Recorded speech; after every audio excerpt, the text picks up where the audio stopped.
the method is called visual thinking strategies, but she was interested in that time in what people actually do in front of an artwork, not what an expert thinks they should do, not what would be the right thing to do, but what do they actually do. So that would include when people say, my dog could do this, or, you know, I don't know what any of this is, or laughing. She recorded tens of thousands of interviews, open-ended interviews, just asked people to stand in front of an artwork and speak out loud, like just so that she could hear kind of their thought processes. And based on that, she calculated every possible type of thought that one can have. Come join us. We're a small group, so we've all introduced ourselves to each other. What's your name?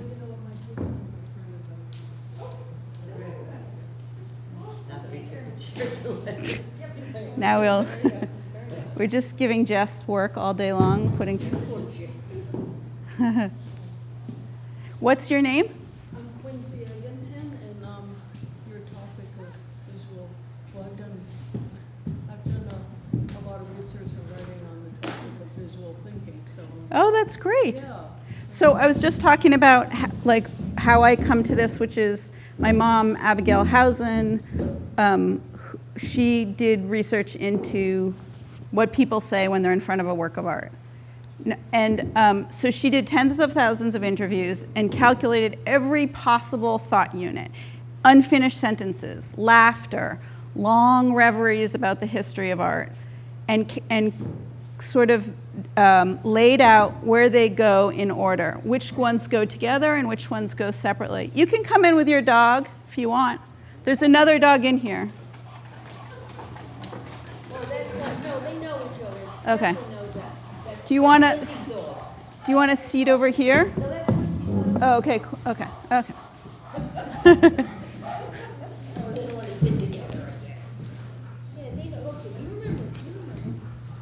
So based on this, basically what she thought she was studying was what she called aesthetic development.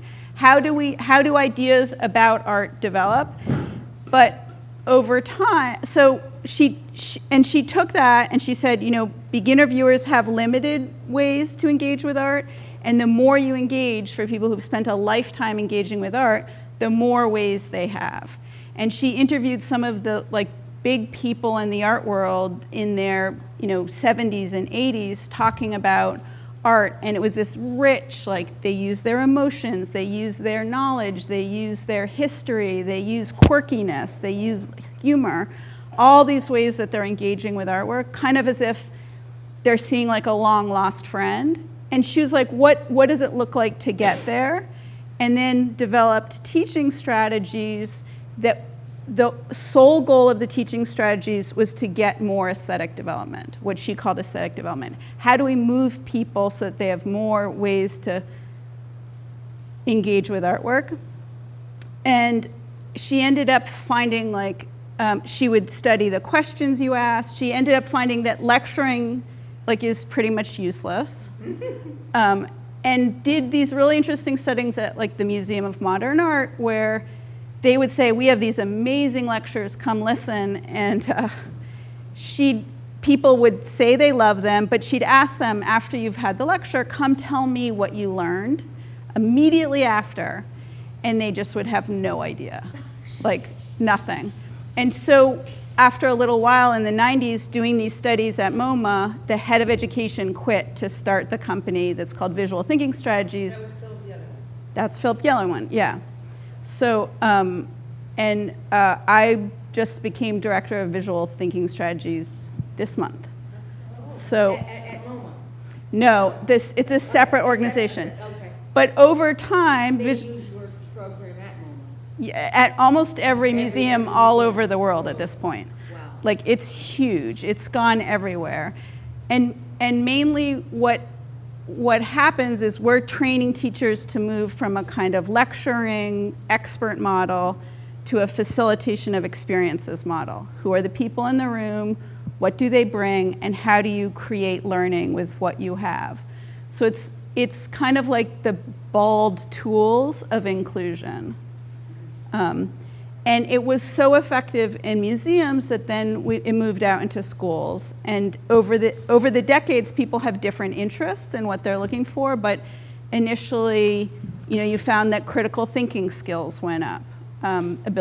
We can talk about this after if you want to, but ability to reason, ability to use evidence, ability to make precise observations, math and English scores went up, and then recently they're looking for social and emotional things, agreeing and disagreeing with your peers, flexibility in taking points of view, multiple points of view. And the latest study that's about to be published by the Isabella Stewart Gardner Museum in Boston shows that teachers actually become more culturally responsive to their students. So anyhow, it's been very effective. That's what I'm doing today. That's why I'm here in honor of my mom, Abigail Housen. So what I'd like to do is start with this work here. And I'm just going to ask you to take a quiet moment to look.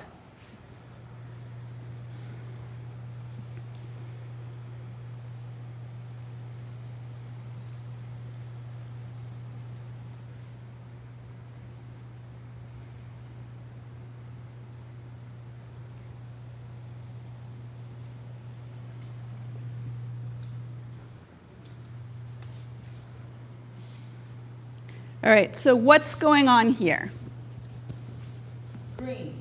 Okay, good. Thank you for starting us off. That's always a brave role to take. Green. Arrow shape. Okay. Directional. What did you say? Directional. Directional. Okay, so we have green, arrow shape, directional. You're crowdsourcing this. What do you see that makes you say directional? Oh. I have a very loud voice. I don't think you need this in this room. I mean, it's for the. Oh, okay, sorry. Directional, clearly there's a sense of an arrow, but I felt it was more than an arrow, so I felt like there were both the way that the lines come together is sort of pointing to a direction, and I didn't want to say arrow because I felt it was more than an arrow. Okay, so sometimes when we're first looking at something, we're kind of cataloging, like green, arrow, and then we have more than an arrow, right? So this more than an arrow, the lines come together, but it might be something a little more than that, has a direction. What more can we find? Karen? It's Broken. All the movement's broken. The edges are broken, the arrow's broken. It's not going anywhere. It just reverts right back. Usually in a triangle, it's sort of a perfect shape in a way. I mean, go back to Pythagoras in ancient Greece. But here, it's not a real triangle. It's just busted up. So that's my read. Okay, so we had an idea that it's going somewhere, a kind of directionality, and then the opposing idea that it's broken. What do you see, and pointing out like triangles and referring to what the sort of history of triangles, but what do you see that makes you say broken? First of all, the edges are rough. They're not completed at all. Like those ones? Yes, and then in the center of the triangle, you have a lot of, again, jagged edges. And where the, I've forgotten Like your name, this? I'm sorry. The directional line that you see is broken up by a small triangle at the bottom, which is again broken. And it's the finishing is rough. It's not all consistent. Okay, so like some of these edges being broken, some of this jagged edges here, and then this little triangle, it feels broken. What more? It also feels decorated. Okay, decorated, a new idea. So what do you see that makes you say decorated? I think that the bordering in each of This? the segments, it just seems more than, just like a decoration. It seems more than just what it would have been if it was just one color. So she uses another color, she uses an outline form, so I feel like it's more decorative. Okay, so thinking of decoration and the feelings of decoration, and in your mind comparing it, if if it had been one color, that this feels more decorative with those kind of edges. What more can we find? I maybe thought of the hard edge versus the soft, sensitive rendering. You mean like the hard edge of the wood compared to the paint edge? The hard edges of the moving shapes, and then the painting being so green, but then that pink, each color is so rather sensitive. Okay, so maybe comparing kinds of edges, like softer edges and harder edges, but also the colors, the green and the pink. Like, did you say sensible? Sensitive. Oh, sensitive. So this pink being more sensitive and the green being more somehow like straightforward? Well, I just word hard edge. Okay, the green being more hard-edged. Okay, and then this being more sensitive. What more can we find? I think of something primitive. Okay, so for you, this is referring to something more primitive. Do you mean like culturally primitive or? Artistically primitive. Okay, So it's very simple, basically. okay, so what do you see that makes you say simple or primitive, Barry? Well, the shapes are, things that are, just simple geometric shapes that are put together, like a puzzle. Okay, so like triangles, squares, put together in a puzzle, so those seem like kind of primitive shapes. Yes. There's like, I hear in primitive almost like a touch of like, I don't know, like as opposed to advanced or something. Did you mean that? Like the touch of judgment in there or something? I didn't hear that last thing you said. The touch of judgment, or like, did you mean it No, primitive I'm like not- that? Or I'm you not mean more like judging it. more? When I first saw the arrow, I thought of flint, the primitive flints that were used, and then I just. Like an arrowhead? Yeah. Yeah. Okay, so your first impression was of a flint like in an arrow, and then did that impression change, the way you say my first impression? No, No. it didn't really change. It just evolved, I think. Okay. So sometimes like our first impression of something, like it starts loosening as we look more. What more can we find? Arena? I had maybe a little more off the track. Off the reservation? Yeah, off the reservation. So I saw an arrow, but then I also saw a windmill, Uh-huh. which is kind of, that's what I'm saying, off the track. Because of the center, how the center there, and how windmills, all the different parts, they come together like that in a kind of center. Mm-hmm. And so it felt like this kind of conversation about land and about the different cultures for me, like, because Okay. when you have these shapes that are almost like property lines, Like, but I'm reading into it a lot. But that's the first thing was windmill and arrow. okay, so we had arrow and sort of primitive, simple shapes and sensitive and hard-edged and different kinds of lines and brokenness and direction. And now you're bringing in a new reference of the windmill. And you said also land and property lines. Yeah, because the green for me is very much, the fields or something like that. And then the jagged edges are, to me, representing kind of fences or it just felt like I was looking at something that represented borders. Okay, so another idea, almost like this is an aerial view of a map or something, and we're looking at land with border lines. So different than the windmill, which has like implied motion in it, this would be something very fixed with it very clear lines. What more can we? Some questions. Uh-huh. Why is the centerpiece empty? And in that centerpiece, there's a white painted line there. So it feels like the artist wanted us to see the structure that's underneath, and also a number of parts that the artist chose. 1, 2, 3, 4, 5, 6, 7, with an empty space in the middle. Mm-hmm. Was that one a question too? Okay. So, okay, so 2 questions. Questions are another way to like forks to dig through what we see. So why is this empty? You know, and looking at all these filled in spaces, and right at the center there's an empty part with this little white line. And separately looking at the number, the 7, and wondering if that has significance. What more can we find?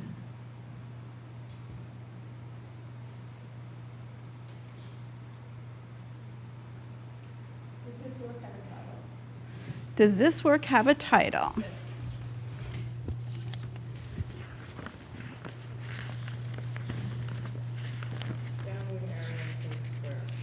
What was it? Yeah. Oh, downward arrow, pink square. The sensitive pink square.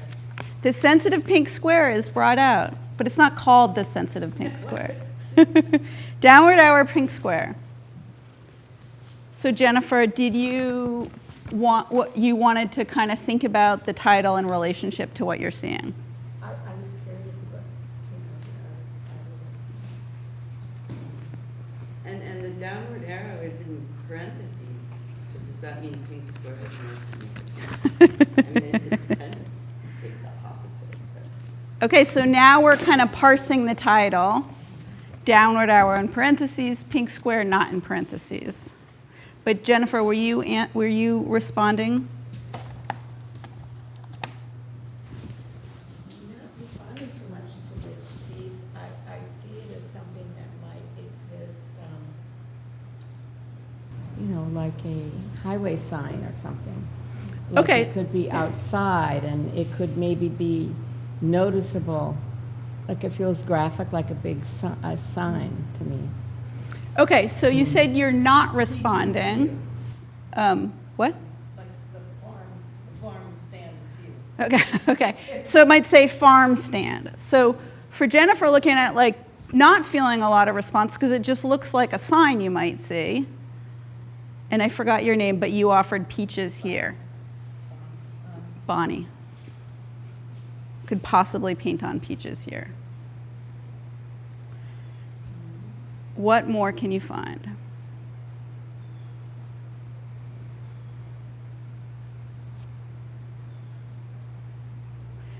Does anyone want to pick another one to look at and talk about? We could just keep moving around. Sure. Okay. Yeah. Who wants to pick? We can pick anyone. This one. All right. So, what's going on here? You can also come up and look if you want to. There's some little details and stuff. It's almost symmetrical. Almost symmetrical. Almost. What do you see, Barry, that makes you say almost? Well, the things on the left and the right below the doorknob. Mm-hmm. Is there a doorknob there? So, what are you saying that this might be doorknob? Yeah, well, you have 2 of them. Right, so those are not the same, so they couldn't be symmetrical. Okay, almost symmetrical, like with those and the yellow and green things. I just noticed that on the right-hand side, just below the circular item, something that looks like a car from This? from above. This one? Yeah. Mm-hmm. Okay, so you're noticing more details, like this one might be a car, this one might be a doorknob, this one might be a car. What more can we find? Lots of different materials, all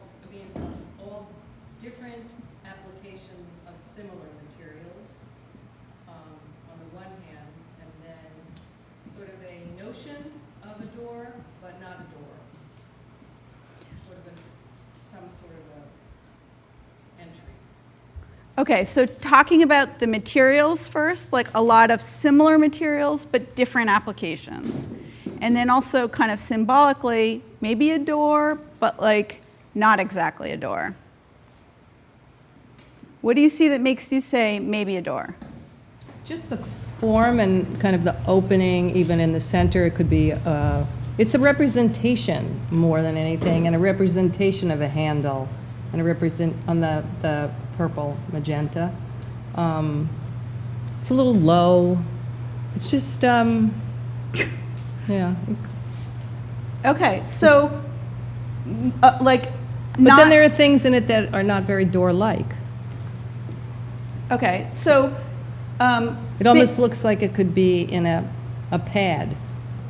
A You know, pad? A pad, like up at the top. It looks like that could be a closure, and it could be, because it is not, it's just a, it's not a stretched canvas, it's just a canvas.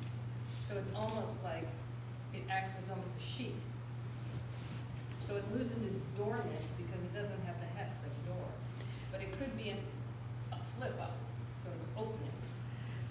Like it would flip up like that. Yeah. Okay, so you're sort of walking along this edge of door, not door. So it's not literally a door, like this handle would be too low, and some of the details don't really make sense. It's not heavy enough. It doesn't seem like you would open in the right way, but also still kind of being a door, like in some sort of mid-territory. What more? Yeah. Well, Quincy?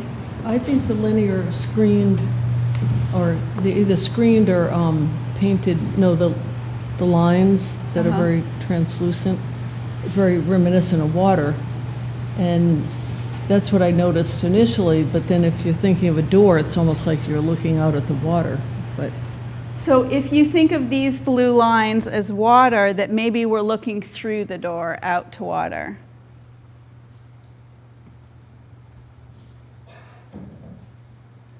And so you're describing this like door not as a closed thing, but as something, an opening. And thinking about the door like a window. What more can we find?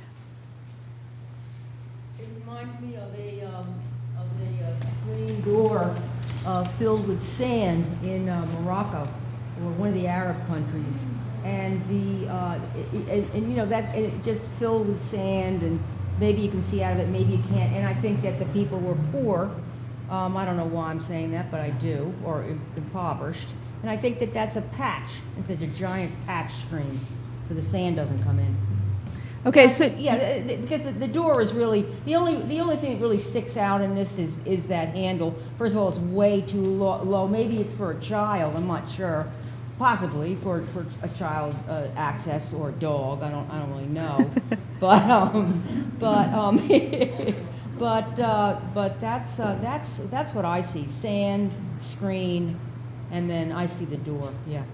Okay, so you have a very specific recollection of a kind of sand door in Morocco, and that this would be a patch, and you're looking out, and then wondering, like, at the sort of feasibility of this door. Yeah, Like, it's for a like, child. is it for a child? I Is it would for a say. dog? I mean, well, the thing is, I just think it's ethnic. I think that the only thing red here is that handle, and it has a sort of a primitive ethnic paint to it, or quality to it. The orange underneath. I don't know what that unit. What I don't. I can't see that little thing underneath there. That This? nipple.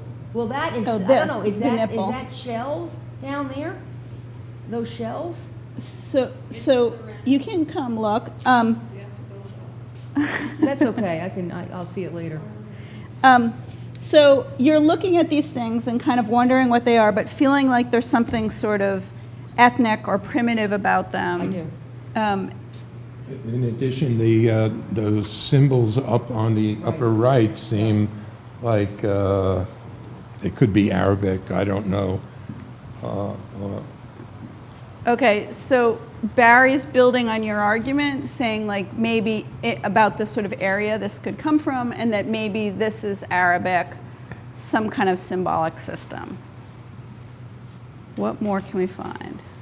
I would would say the same, that the decorative elements feel religious to me somehow, like sort of fetishist, and then like maybe the two columns, the yellow bits, remind me of that cloth that a rabbi drapes over his shoulders. So there is definitely, like, to me, there's definitely an implication of some sort of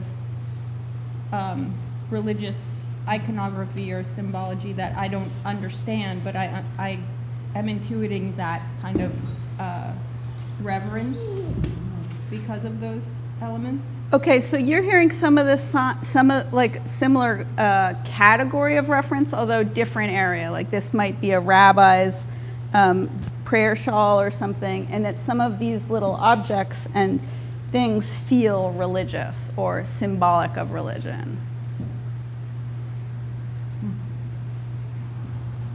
I like that. What Jess. more That's can we good. find? That's good. I see what, no, I see what you're saying. Yeah? I'm sorry if it's like off this direction, but I understand how this works really well with abstract and with conceptual. How does this strategy of inquiry techniques work when you're looking at recognizable subject matter, or, I mean, we don't have really an example of that here, but I would be interested to sort of see that narrative of how you approach, because there's, with this, a lot of the participation of the audience is imagination, and it's coming from where they are. It is very comfortable. May not be the artist's intention at all. We may be completely in a whole other realm, which is sort of irrelevant, actually, because it's really about us and no longer about the artist, because he's presenting or she's presenting it to us. But I'm just curious about how the technique translates with that which is either historical or recognizable subject matter, still life. So I'd just be interested. Yeah, so to step out of the conversation of the object for a minute and talk about the methodology, it actually works better with representational work. And as a rule, like when we create curriculums, we do not use abstract work because some of the reference that we have, you know, like Karen saying Morocco, and for Jess, it's, even with something representational, we all carry different understandings of what that is, but there's a little bit more commonality when you start using a figurative or a landscape, like. Because the visual inventory is clear. That's right. Yeah. But visual inventory in an interesting artwork is never entirely clear, you know? And to your point, like door, not door, like almost every artwork stands on that boundary. Is it the thing that I think it is, or is it the thing just beyond that? And what kind of door? Is it a door that's closed, or is it a door that's a window? And that's what makes artwork interesting. And that's why we do this around artwork, because artwork is strong enough and ambiguous enough to be able to hold all of it. But yeah, so like this is very challenging, actually. Yeah. I stepped out for a second, but did you talk about the title of this work? No, we didn't, Jennifer. Because the title of this work is Plain Door to the Square from the False Doors series. Okay, so Jennifer's bringing in the information, to go back to discussing this, from the title. And to your point, Bonnie, like, are we trying to know what the artist's intentions are? Are we? It's a question for you all. Not necessarily. I don't think it matters. Yeah, not necessarily. So this is one of the things that my mom found in her research is you can talk all you want about an artist's intention, but if someone's not interested, it doesn't matter. You might as well be speaking Urdu to a crowd that doesn't speak Urdu. So her thing was always answer a question that's asked. So when Jennifer asked, like, what's the title? We're not trying to keep anything out, but we answer the questions the audience asks. You asked, why is it empty? And we looked at that, you know, but it wasn't, you know, like, is that where the conversation goes? Not necessarily. So, and people will use different information. Like, it may be that someone goes and reads it and wants to know what it's called and uses that to understand it. And someone else is like, I really don't care. I'm going to look at this. If I don't get it, I don't get it. Like, I don't want to read stuff.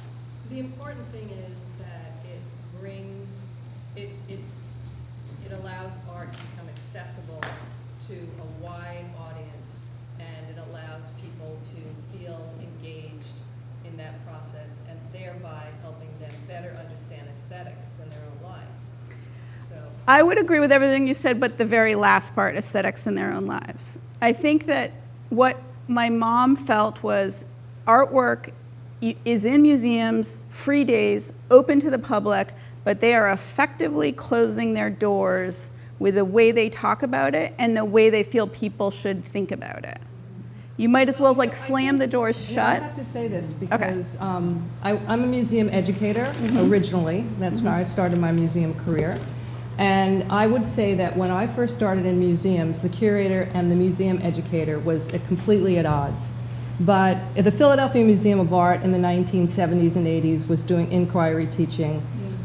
There was amazing stuff going on in terms of that. And I feel like that world has really shifted. And although most museums are about, you know, having to figure out a blockbuster so they get the gate, and the inquiry isn't as strong as it once was, but I do feel that shows now are curated much more with the audience in mind than it ever was. Right. So I would agree with you that it started out as very separate, and we had some beautiful years in museums where we had artists in residence, and because we had SECA funding and we had NEA funding and we had all sorts of wonderful things, and the things that you're doing now are even more important because the schools are not doing it. We've lost the arts education in the schools, and that kind of, I mean, when I was in graduate school, I was in the second class of museum education at GW, and we were in schools working with teachers to do pre and post visit experiences. I mean, it's really interesting to me that, you know, that really shifted with the loss of funding. But I really came today because I really wanted a refresher in all of this and sort of start thinking about it again in relation to my work as an artist now, is because people come into my studio and I'm asking the same kinds of questions to them, and they are, some of them are completely clueless about that. They do feel like they're listening to the thing in the museum and they're hearing the experts, and most of it is complete gobbledygook. Right. And also, it's gobbledygook, it doesn't stick, it's not meaningful to them, and it often doesn't mean they want to go back for more. Right. So if you can't engage people enough that they come back at least one more time, then you've just lost the whole, game. But when my mom was analyzing the people who walked into the museum, the overwhelming majority of people say at the MoMA, and this was in the 90s, are beginner viewers. They don't have a sense of like what they're supposed to look at or what they're supposed to say or what they're supposed to think. And it doesn't help them to listen to someone like, you know, talk on and on and on, or have to like read long wall text. It didn't help anyone feel any closer to understanding, nor did it help them develop the skills so that next time maybe it was a little easier or a little more fun. I think there are some museums that do it better than others. Right, and it is, I mean, it's spread, it's gotten more popular, but there is this problem that exists both in schools and museums of what should people know, right? There are things you have to know to understand this. And people have different ideas of what that is, but it's very hard for us to understand that no matter what you think someone should know, if they don't know it at the end of you talking about it, it doesn't matter. Can I just say, I think you're right. I don't think people should read a label before they look at an artwork, absolutely. But I think that the goal is to get, especially young people, to look.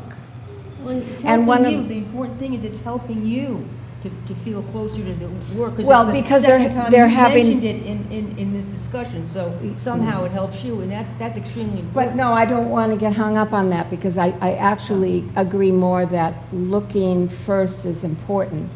And one of the techniques, when my students would curate shows and want people to have a tour, they would not lecture them.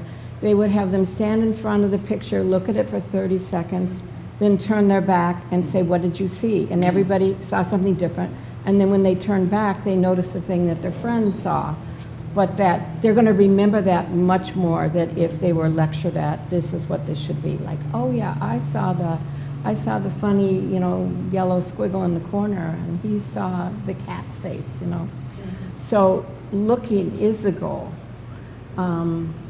Absolutely. Looking is the goal. Looking is the goal. And so we have had eyeballs for I forget what it is, 450 million years, right? Eyeballs and brains have evolved together. We have been reading and writing for 4,000 maximum. Right. We don't even have parts of the brain that are designed to read and write. And yet in our schools, all we teach is reading and writing. We don't teach anything about looking or understanding what you're seeing or practicing what you see.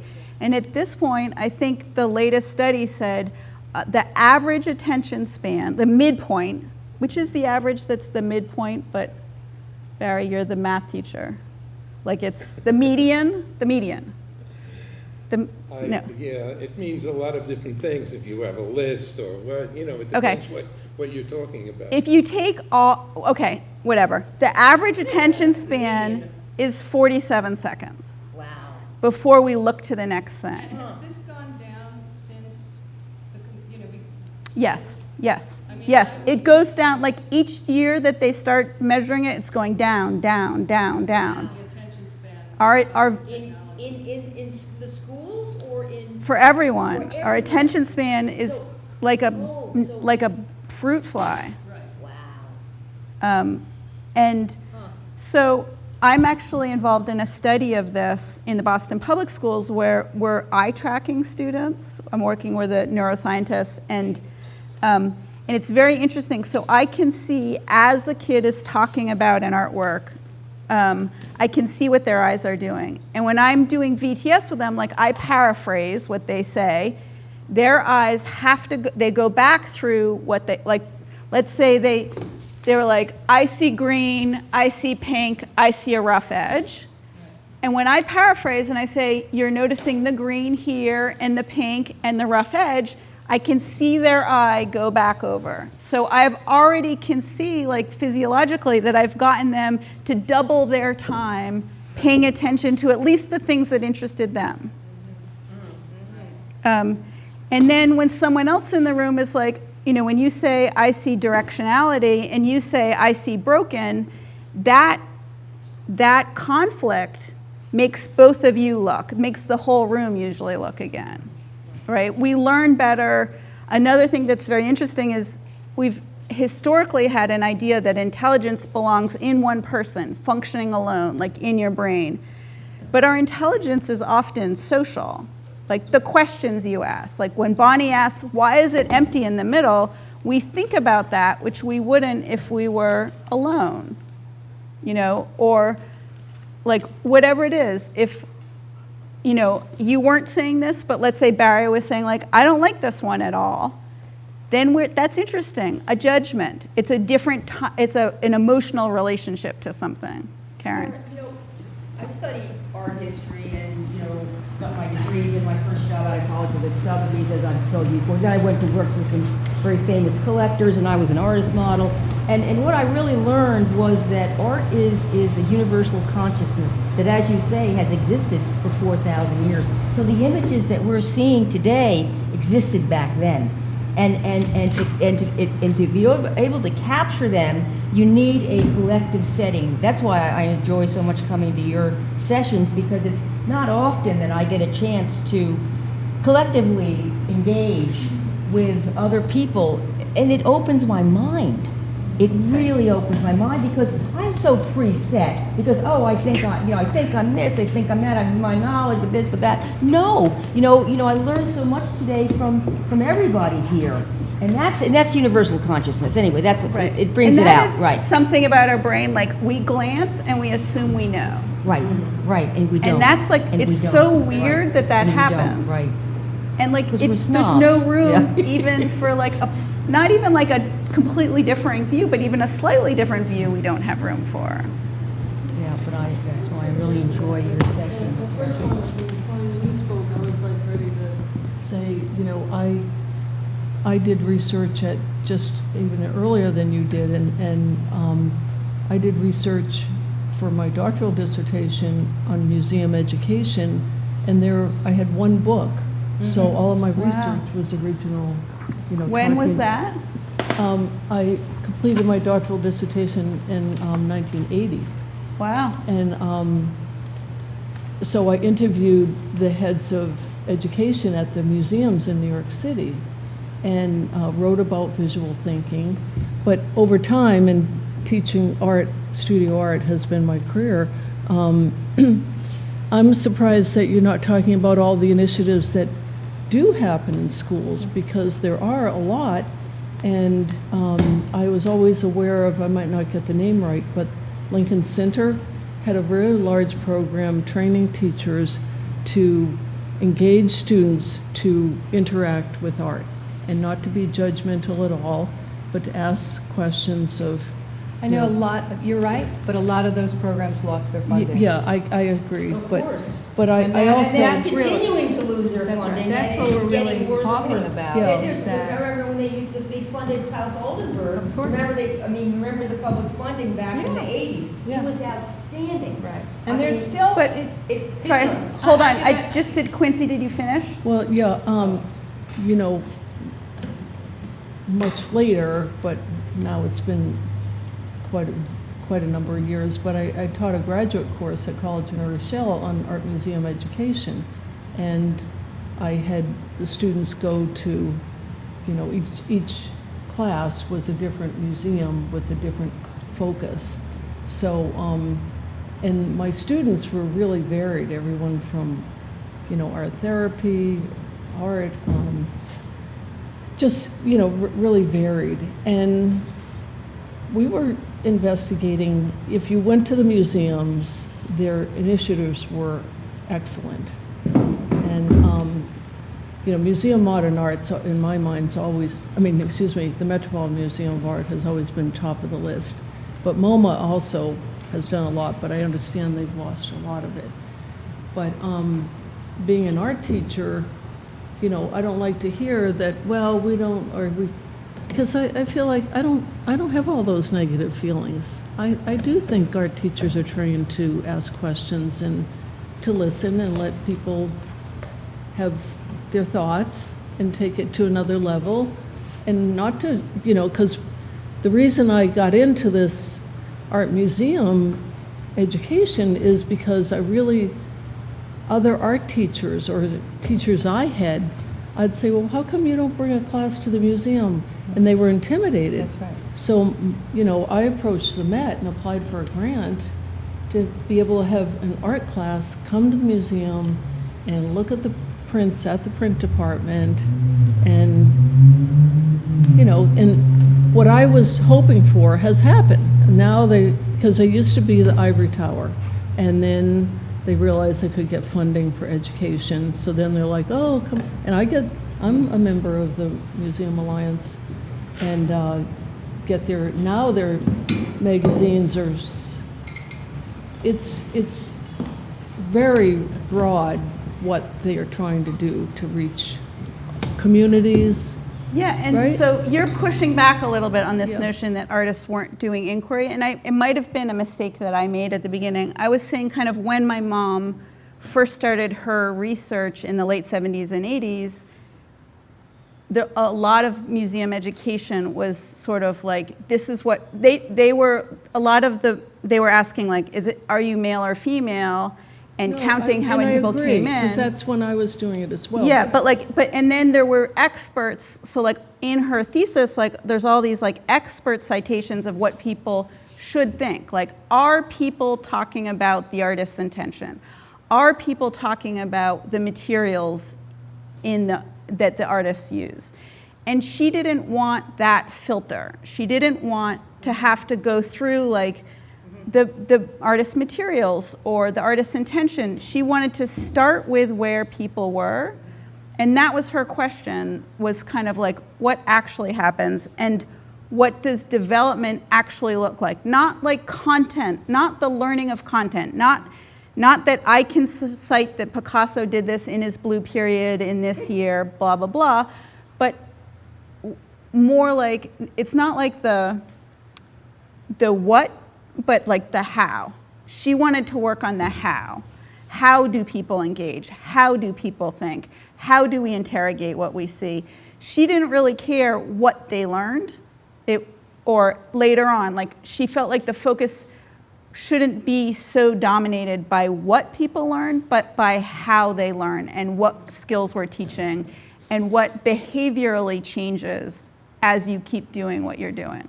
And it has spread, and I don't think she's the only one. Like, I don't know that history maybe as well as you do, but always like we stand on the shoulders of other people.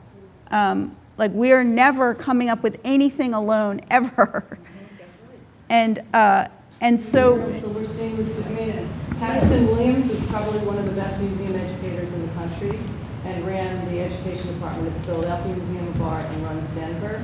I mean, these are people who were so, and Bonnie Yellen, who did the Watermelon book and really brought games into the institutions and inquiry teaching, using games and role-playing and body language.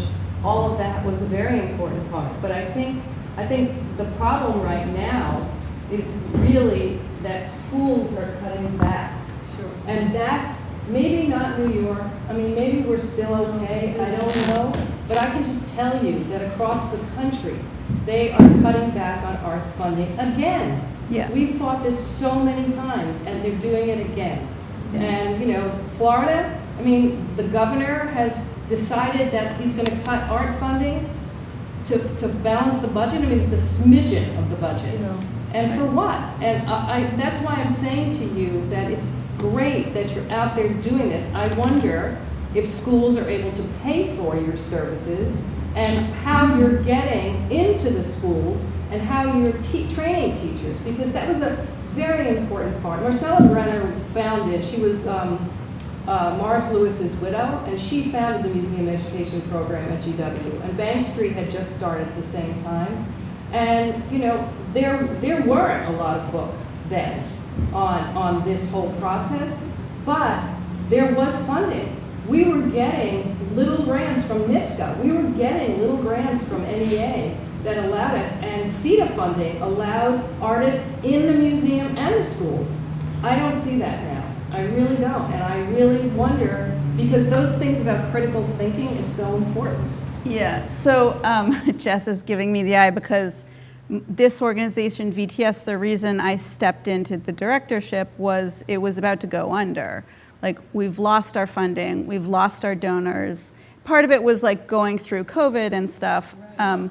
And, you know, we were getting, you know, we were just teaching and offering everything we could, as much as we could. And we had a parent company that was filling those coffers, but like to the tune of $180,000. We now like need to actually, we need to find funding. I've applied for 12 grants. I apply for a grant at least one a month, and I have not gotten a single one. And we like, Where are you located? the company that we have our 501c3 at the moment is California, but we work all over. We're working in almost every state. When Michelle Obama was First Lady, she created a program called Turnaround Arts. So for the schools that were struggling the most, they would be given evidence-based arts programs. So we go into schools, but we can barely break even, and we will do jobs like that lose money, but we just can't keep doing it.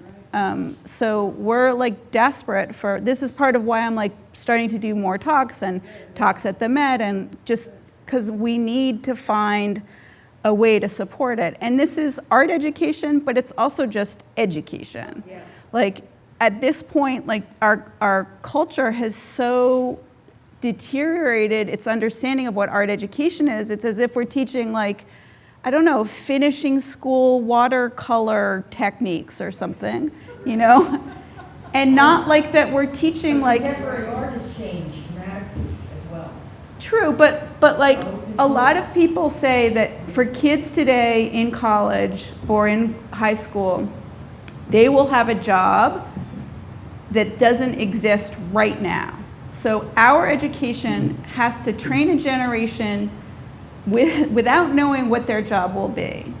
So there's like people come up with these ideas like what that means. What do we need to teach them then? Like create. That's what you're gonna give them to The art, explore. New York Times just this week at the art, the students coming out of any art history background have no jobs, zero. Yeah, it's the most amount of education for the least amount of pay. Correct, because as you say, they don't, there's just no jobs. So, I mean, that, what does that tell you? That tell you, Our education is all about problem solving. if there are no jobs, Right. there's even... And that's what they say, like, what are the skills we teach people who are gonna go into jobs that don't exist right now? They need creativity, they need collaboration, they need problem solving, they need, there's another C, but I forget what it is. Communication skills. Right. And what is the there's a correlation between artistic development and math. Right. I mean, people know about music, but it's directly correlated to math, and computer science is all about that, so. Well, when kids do visual thinking strategies, one time a month for a year and a half, their scores in math and English go up. And the bottom of the class goes up the most. And right now, in the public schools, 50% of kids are more than a year behind. Like since the pandemic, we have not recovered. In wealthier areas, there's recovery, but the majority of kids in public schools, that's not what it looks like. So we need to be doing things that can educate them that we're not doing. And that's actually one of the studies about VTS, is questioning whether it may be teaching something foundational to kind of learning that isn't happening in any other way in a school. I want to tell you about an experience that I worked on for about 4 years, which I was a college professor, and I coordinated with the professor who was head of math and computers and computer science.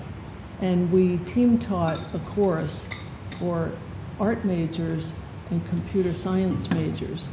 And it was really fascinating.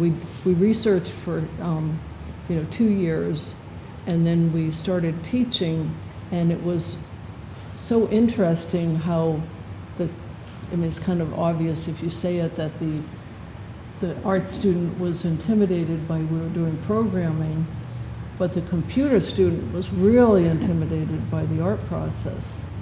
And it Well, was... STEAM is one of the most important programs that we do in the schools: science, technology, arts, education, engineering, math, all of those things working together. I don't know if you ever heard of the Oxbow School in Napa. So it was a semester program for juniors and seniors in high school, and it was all interdisciplinary education. So I was involved with it from its inception, and it was really magical what would happen in 16 weeks, just what you said. Because art was the center of a curriculum that included math, history, science, Spanish, and every other kind of possible way of looking. They were responsible for an art project and a research project. These kids came in, they could not speak. They were completely illiterate. By the time they left, they were making presentations that made me cry. Like their self-worth went up. And these are programs that struggle. The San Francisco Art Institute closed. Do you think they taught these skills? These are the skills that they did teach. They did teach critical thinking. Yeah. They didn't teach you how to make a living, but they taught you critical thinking. And I guess that's why I'm struggling. You know, I'm thinking about what you do and how important it is and how we all can help.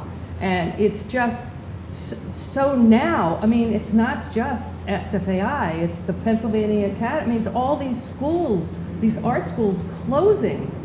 That is, I don't know, it's the future of our nation, and it's just, it's very upsetting. It really is, and I think you need to be out there making presentations, but not to the initiated, to the uninitiated. I know.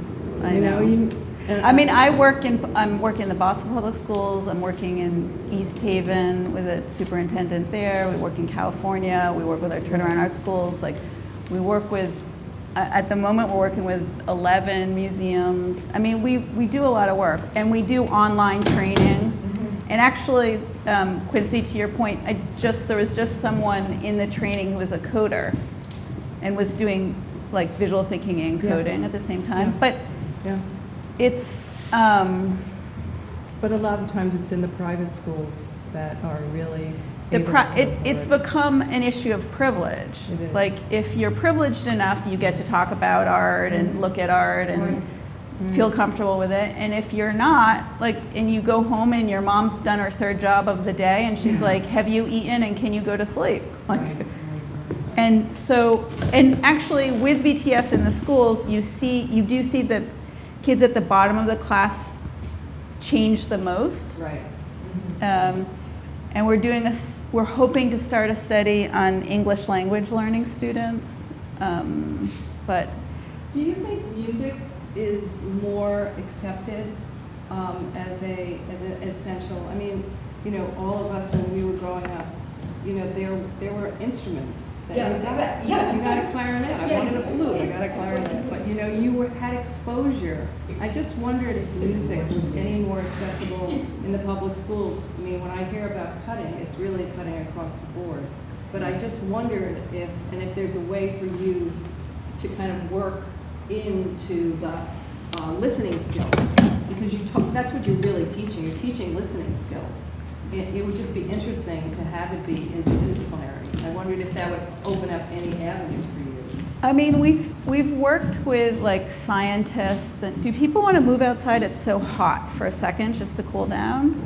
I'm fine. Okay. He's gonna walk out. There's a lot of like,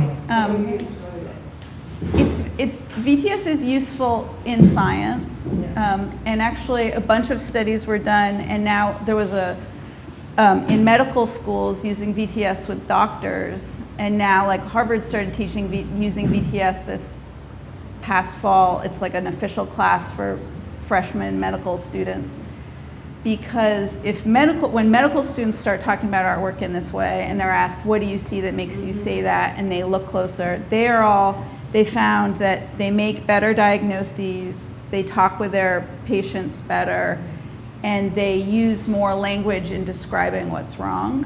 What do you think of that, Dawn? It's true. I'm a physician. Oh.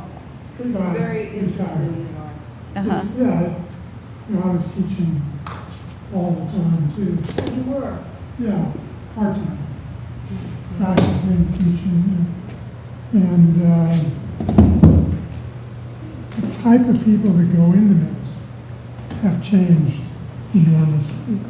Much more interested in human behavior and, making sure we have a just world. And, it really affects them in school.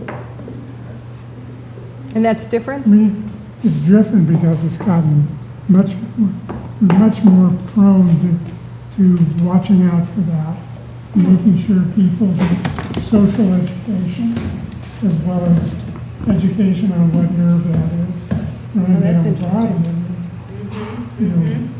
Human behavior is really in it now. I mean, one of the things about VTS is that when you open the conversation, people will put in their judgments, their feelings, their like being logical, but being emotional too. But you're like weaving it together. Well, it's not intimidating, and that's the way that you teach is not intimidating, because you've recognized everybody's perspective and point of view. You're not saying, oh, wow, that was dumb. You know? I'm not looking at you, I'm only kidding. No, but you know what I mean? I mean, you're very accepting. Everything is possible. And I think that that openness is vital. It's just, Well, that's part of the training, and we train people like, you don't say good, you don't say interesting, you don't sort of spell out, you don't give a way to rank one comment over another comment. But If you were to define it in a sentence, I mean, is it really about validating someone's observation? you have to give me just one sentence. Well, define it for me. But I would in 2 agree. sentences. Okay, no, I agree. It's about validating people's observations, definitely. Well, what is an unvalid observation? There's no such thing. Right. Every observation is valid. And one of the things that my mom found in doing the research of beginners is like they make judgments. They don't always like things. Like they make up stories about what they see. Like maybe this was a door to, you know, my summer house. I recognize that paint. You know, those are 2 ways that absolute beginners might engage with what they see. And that's not what we're used to expecting as teachers. You know, like I've been at Teachers College at Columbia for 12 years in the art and art ed department. And, you know, my young teacher students are expecting kind of people to ask like who the artist is, or like questions like that, not like, is this for real? right.